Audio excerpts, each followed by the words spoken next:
Hey, okay. Snowstorm, we stuck.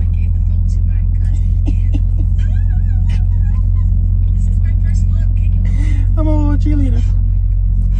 Alright, y'all can see that, hear that noise in the background. That's Cleo on the phone. I ain't telling y'all her real name. Her name Cleo. Anyways, that's her on the phone back there.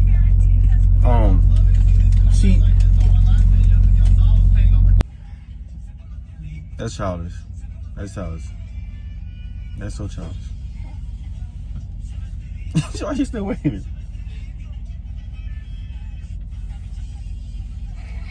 Anywho, while I'm recording, I don't need to see down. I don't see down. Oh wait, them turn phone on. Anywho, I was coming to y'all. Well, I wanted to talk to y'all about why I started. Why I came back to Prime. Take us out. This gonna be bad in the back and previews of the clip because this gonna be the whole time. So get ready for it. Like I mean. Anyways, let's get into it. These videos, I told y'all that I was on operating. So it's more to that story than I said in that previous video. Hold on. I told y'all this is gonna be ridiculous. Alright. I'm back. So I bought a truck from a bigger company. I ain't gonna name no company because I don't want to get sued or none of that yada yada stuff. But I bought a truck from a bigger company and I was told that the truck was in good condition, road ready.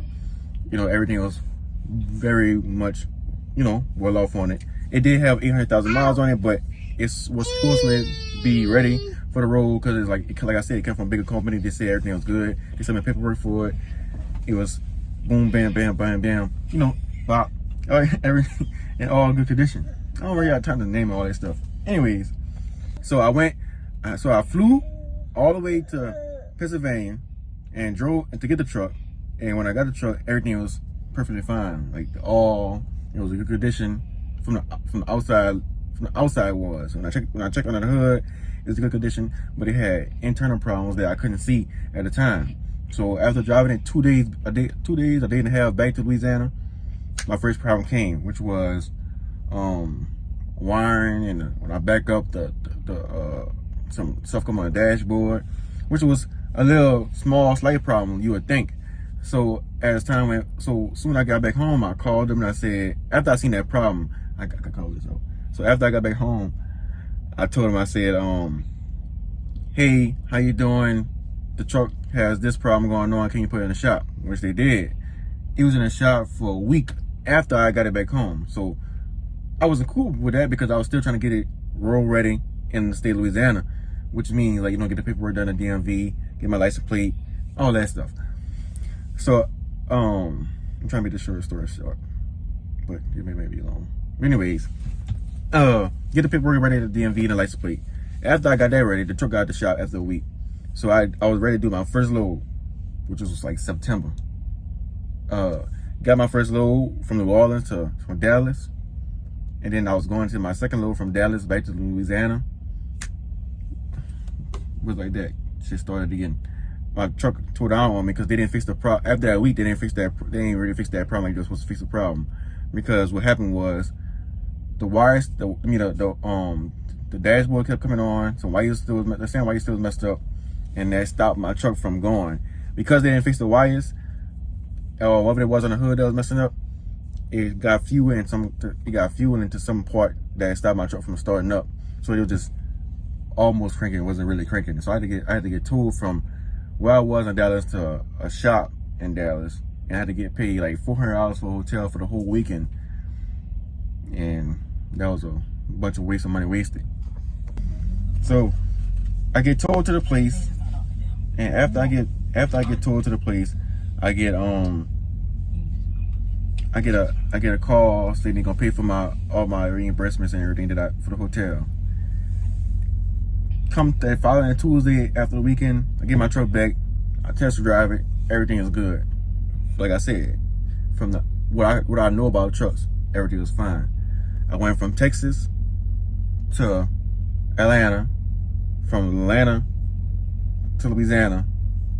From Louisiana, I was on my way back to Dallas again. This was all like in another week going to, you know, further down. So from that, my drive shaft fell off. another headache. So when my drive shaft fall off, that means the people that fixed the truck in Dallas didn't put the drive shaft back on right, which means I'm in the middle of the damn highway and could have killed somebody or could have killed myself because they did their job wrong. So you know what I have to do then? Call them again. Say, now this at this point, it's we in Louisiana. I can't remember what day it was, but I remember that it was like nighttime. It was nighttime. See what I'm talking about? So, like I was saying, nighttime. I called them. The lady wasn't in at that time of night. So that means I couldn't even get in touch with the one I was usually talking to. So I called everybody I could call. Finally got in contact with somebody. Long story short, they told me they can't tow me or do that for me because they can't see my warranty in the system because it wasn't really warranty. It was like support, right? And vehicle support only deal with certain things and the warranty deal with certain things. So with that being said, I'm sleeping on the side of the road, right around the corner from my house. But I'm not leaving my truck, all that trailer that I got on back of me, you know, in that spot because that's not my trailer and that's my truck. I don't want nobody to run off, you know, do something with it. So I go home for about an hour, take me a bag, come back, sleep in my truck. Now that's a day cab, let it be known. So I'm stressed out in day cab, knocked out on the side of the interstate on I-10 because, like I said, I was leaving my stuff on the side of the road. Next morning, wake up, get in contact with them, they tow it to the place. It's in the place because of the dry shaft for a whole month. Mind you, I got the truck in August. We towards the end of September. So from end of September all the way to November, I ain't got no truck. Which means I ain't got no job either because that's my livelihood at the time. What the hell, you know what I'm saying, I'm gonna do? I'm gonna tell y'all what I did. I cried. Why this? What you doing? I cried. You know what I'm saying? I was depressed because I'm like, damn, I bought this truck. I'm thinking that it's gonna be the best truck in the world. It wasn't. You know what I'm saying? But you live and you learn. Anyways, get the truck back, drive it for a little while longer. For about, I'm gonna say now for about a week. It gotta go back in the shop. I can't even tell you what the problem was this time because God damn, you know, at this point we just every time we go in the shop it's bringing down more. The shop is the problem, but the people at the shop don't want to take the responsibility for it, and the other people now trying to make them take the responsibility for it. Because if they're all the same company, they're not gonna make somebody do that. So then I'm pissed off to the highs. Right now we probably towards the end of reround. No, that was for month October. Get it back. Yeah, so we put in another shop right on like 5 minutes from my house. Put it in that shop. You do the PM. You check the brakes. You check everything. You know, get the truck at the shop. It's working fine. That's what I thought. He was in that shop for about 2 weeks. So now at that point, I fast forward a little bit. We around Christmas time. I get it. I drive 2 weeks, perfectly fine. On the way coming back home, brakes caught a fire because they fucking never changed my. No, I wasn't going back home. I'm sorry. I apologize. I'm going to Texas with a load on me, and the damn brakes caught a fire. The brakes caught a fire, and now I'm like, oh my god, is this real? This is ridiculous. So it's not about to get serious. I called that lady, and I went off.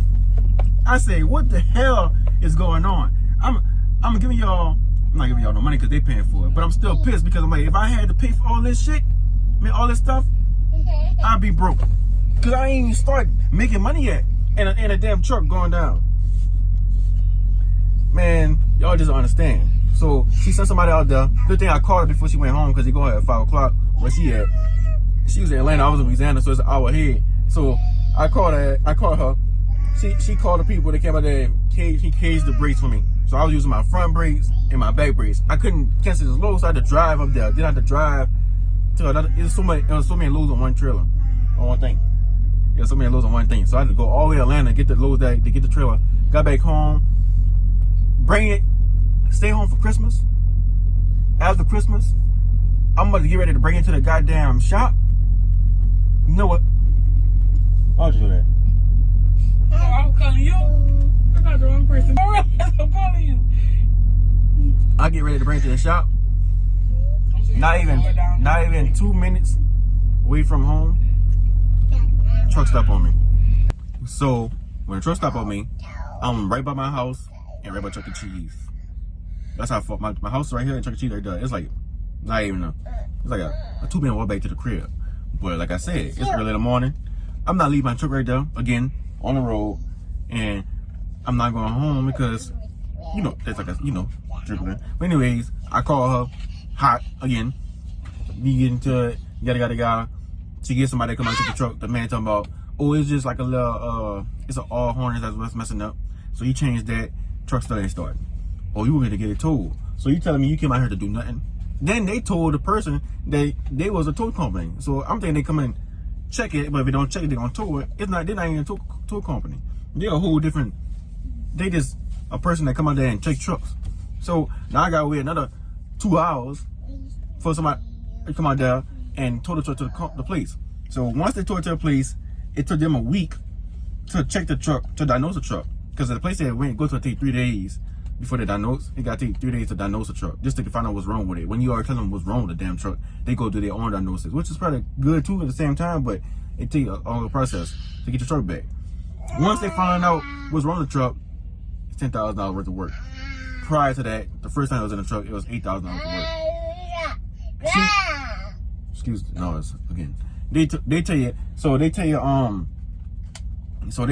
come to find out, the lady that I was dealing with, she tells me, well, hey, they might approve the limit, but I'll let you know in a day or so. A day or so come back, and y'all know what happened.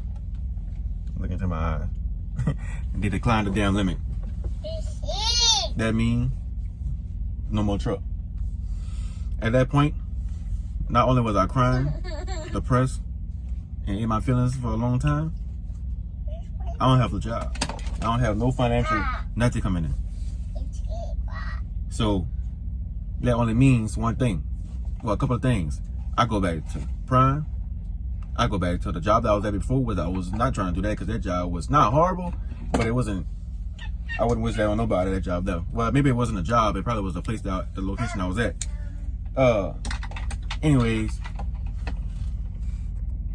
so I got a good month before I gotta start paying bills. Now I was already kind of getting to the point where bills getting a little rough for me because the truck was acting stupid. But now I'm in crunch time because now I know for sure the truck not coming back. So now, like I said, mine going berserk. I'm getting into everybody. Anybody talk to me wrong or say something wrong to me, I'm telling you something back because at this point I'm depressed. I'm in my feelings, so you know I'm gonna say something. That's what she said. Anyways, so my only option was to get back on the road or drive for somebody else that had their own operator, which I could have did that, but they didn't have no. It's like some things that I had in myself that I didn't want to go back to. Not go back to go drive to somebody else. So the ultimate decision was go back to Prime. Fix what you couldn't fix the first time around at Prime, and go back and learn the process all over again. This time lease instead of company. So when you come back and get your own truck, it'll be, kind of more better. I mean, not more better, better.